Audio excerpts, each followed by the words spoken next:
அனைவருக்கும் வணக்கம்.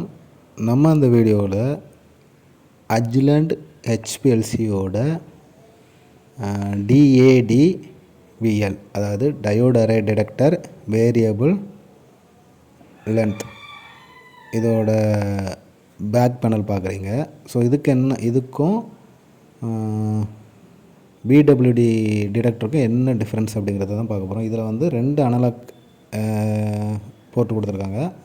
அது இல்லாமல் ஒரு லேன் போர்ட் ஒன்று, யூஎஸ்பி போர்ட் ஒன்று, 2 RS-232 போர்ட்டு கொடுத்துருக்காங்க. ஆனால் இப்போ நீங்கள் பார்க்குறது வந்து பிடபிள்யூடி வேரியபிள் வேவ் லென்த் டிடெக்டரோட பேக் சைட் பேனல் பார்க்குறீங்க. இதில் வந்து ஒரே ஒரு 2 RS-232 போர்ட்டு, 2 லேன் போர்ட் கொடுத்துருக்காங்க, ஒரே ஒரு அனலாக் போர்ட் கொடுத்துருக்காங்க. ஸோ இதுதான் 2 டிடெக்டருக்கும் உள்ள டிஃப்ரென்ஸ் பேக் சைடு பேனலில் நான் சொல்லிகிட்ருக்கிறேன்.